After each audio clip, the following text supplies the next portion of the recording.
I am Lizzy with Long Distance Gamers, and today I'm going to be answering the questions from TabletopTag.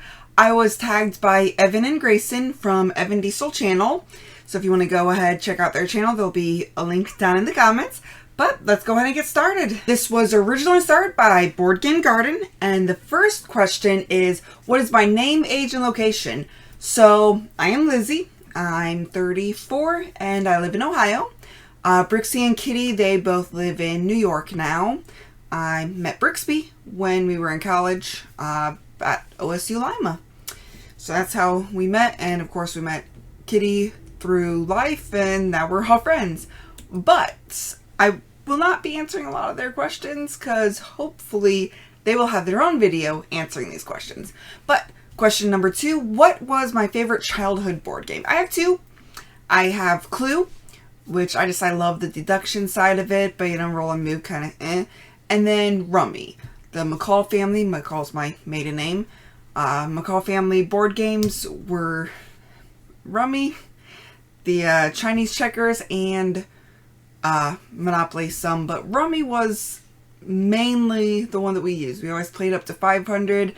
My grandpa was a beast on this one. He would keep all the cards until he was ready to go out and then bam them down, and he was good. Number 3, when did I really get into the board game hobby?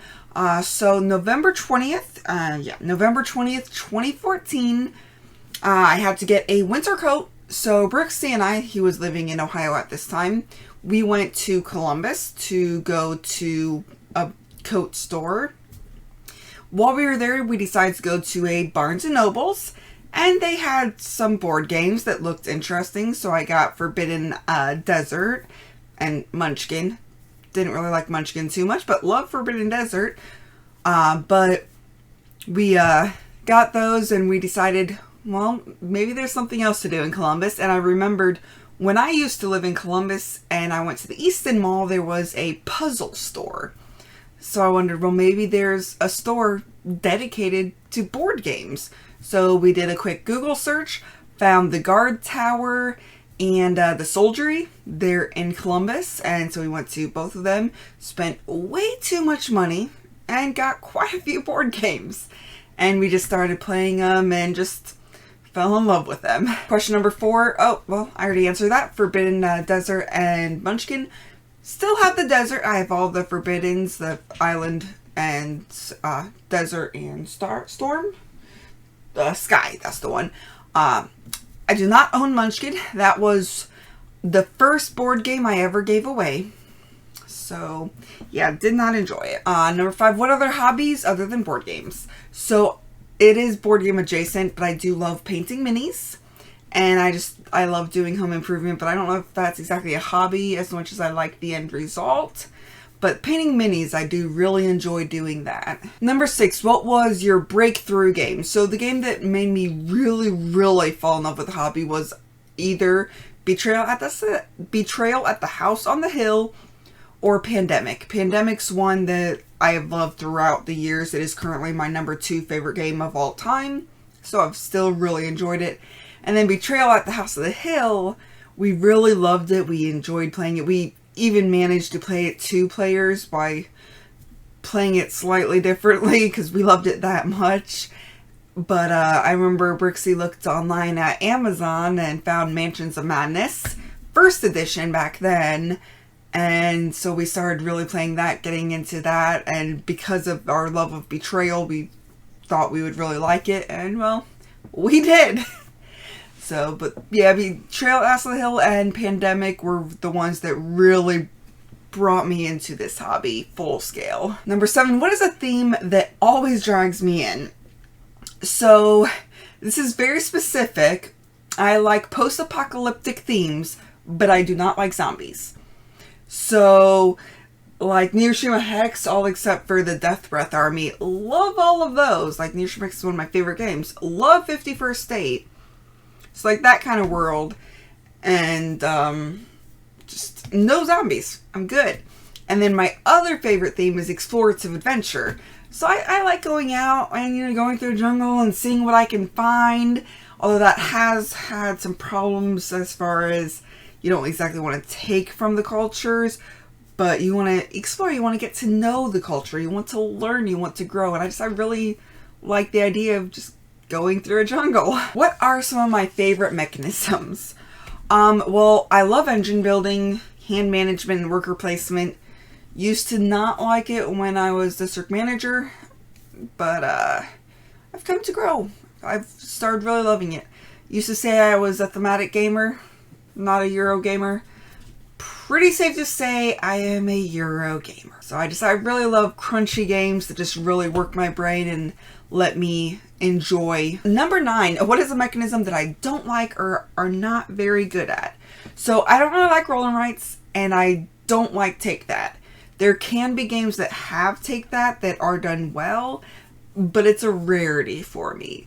So if the game has take that, I am very cautious about it. And if it's a roll and write, it'll take some coaxing to even get me to try it. What are the newest games in my collection and have I played them? Well, Eternal Palace is the absolute newest game. And yeah, I've played it solo. I haven't gotten to play multiplayer yet. Mortem Medieval Detective is another one. I've played the first, there's 3 scenarios in there. I played the first one. Well, let's just say I didn't quite enjoy it. I know it's the first scenario, so it's learning how to play the game, but it's like all roads lead to Rome sort of thing. So I don't really want to finish playing that. Mobile Markets, that's one.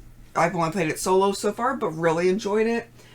Gutenberg, really love that one. I even got ink tokens from Etsy for that one. And Arc Nova is another one of my newest ones. And yes, do love that one too, but again, only played it solo.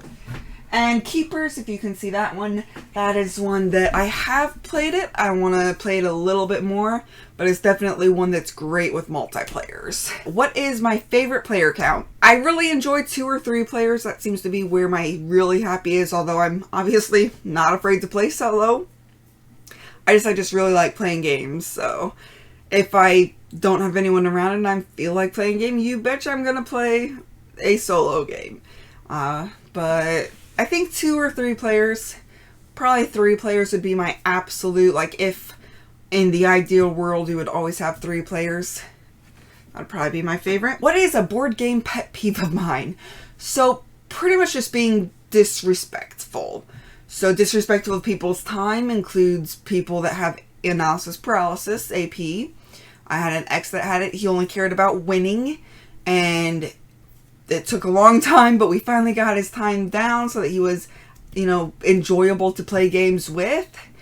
And then we broke up, and now his AP is absolutely horrible again, so we don't play games together. And then it just disrespect of your fellow gamers, so like homophobia, sexism, that's a no-go for me. I don't even want to hang out with someone like that. So just disrespect just really gets under my skin. What player color do you use the most often? So if I had my choice, I would be purple. Pink or purple, a light colored purple like a lavender. But most games do not have those colors. So I would usually be the last one to choose. A lot of times yellow would be the one that was left, so I played yellow. Now whenever we get a game, if there's no pink or purple but there's a yellow, guess what? I'm choosing yellow because I will move other people's pieces if I'm not yellow. So I guess just by time I have chosen yellow. Question number 14, do you open and punch a game right away or do we wait until the first time I play? Punch right away. I enjoy getting everything organized, getting it ready for play. I like reading through the rule book as pretty much as soon as I get it, even if I can't get it to the table. I enjoy trying to learn how to play and getting excited about that and just getting to see all the pieces and really getting the excitement of, oh, I want to get this to the table now sort of game. And then it gets back in the box, put back on the shelf, and it may collect dust a little bit before it's played. Number 15. Do I read the rulebook or watch a how to play? Generally, I will read the rulebook, but sometimes I will watch a how to play video.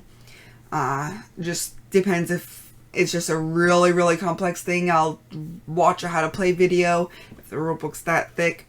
And then I will, once I get the general idea of it, then I will read the rule book so that way I could get more of that nitty gritty stuff down. And number 16, what is my favorite snack to eat while playing board games? Gushers. Love, love, love Gushers. I would eat an entire box in one sitting if I allowed myself, and I have. But they are so good. So yeah, so Gushers. And number 17, have I ever been to a board game convention? If so, which ones? Well, Origins. I've been to 2017, 2018, and I went this year, so 2022. And then I went to Recon, which is a little one by Dayton area, and I went to that in February of 2018. And then this year, Brooks, Kitty, and I are going to Gen Con. We've already bought our tickets. We got an Airbnb, so we're really excited about Gen Con this year. So, see you there if you're going. What unreleased game are I most looking forward to? So there's two of them. They're both amazing. Well, I've played the first version, and there's a new improved version coming out. So, Subterra 2 is the first one that I'm really, really excited about. So Subterra, you have fallen into a cave, you have to get out. There's horrors in there. And then Subterra 2, you're in a cave, you're trying to get the artifact, and you're trying to get out. That kind of comes into the explorative adventure a little bit. Although, you know, Subterra 2, there's a volcano erupting, and when you take the artifact, it's a bad thing. And then the next one is Frosthaven. So I love Gloomhaven, absolutely adore it. Have Gloomhaven, founders of Gloomhaven, because I really loved Gloomhaven, so I really wanted to play, you know, the prequel to that. Very different game. And then, of course, Gloomhaven Jaws of the Lion. So I have pre-ordered Frosthaven, so hopefully that will come soon this year. I really want to get the minis painted, because I'm one that I will open up all the boxes, look at the artwork, and paint the minis, so that way, as soon as I unlock that character, I have a beautiful, better than gray, painted mini, so that it can really bring the game to life. I don't mind spoilers as much as other people in my game group does. So it doesn't bother me that I open the boxes and paint them, while it bothers someone else. So I have to keep secrets, and it's so hard, especially with Envelope X. For those of you who do know Gloomhaven, it was very hard because I wanted to learn what that was. I accidentally found out. Glad I did, so that I could prepare for the fallout from that. But yeah, it's very hard for me to keep secrets, and I've painted, you know, what Brooksy and Kitty will be on the next one, because you know which one you're going to be next. It's very hard to keep that secret. But, oh, I think Brooks is going to be very happy with his next character. It's stunningly beautiful. I know I'm happy with mine. It's the 2 mini one. So yeah, it's very exciting. Once ever we get some Gloomhaven plays in, we'll be, I think we're 5 games away from retiring our characters, because we've managed to make it so that all 3 of us will retire at the same time. And then we'll be all on our new characters, and it'll be nice to explore it all together again for a change. It'll be just fun. But yeah, Subterra 2 and Frosthaven are the 2 that I'm most looking forward to. 19, what is my favorite thing about the board gaming hobby? I would have to say it's the low stress socialization. I struggle making connections with people, but board gaming, you come around, you agree to a set of rules, and you just enjoy your time together. And that environment is very thankful for that, and very helpful. Other people I would like to see do this tag. So I haven't seen them do it, so hopefully they have not. But I would like to see Boxed Meeple, Tabletop Express, and Don't Be Bored games do it. I picked 3 because, you know, Brooks, Lizzy, Kitty. So if they don't do it, we at least have 3 going out. But hopefully they will do their own video, and who knows, tag more people. But hey, tag, you're it. But until next time, just remember to have fun, be present, and be you. Thank you all for watching. If you have any questions or comments, feel free to reach out to us. We would love to hear from you. Also, if you find value in our content, please like, comment, or subscribe. Let a friend or family member know that we exist. Help us spread our channel and bring remote gaming to a table near you. Thank you very much, and have a great day.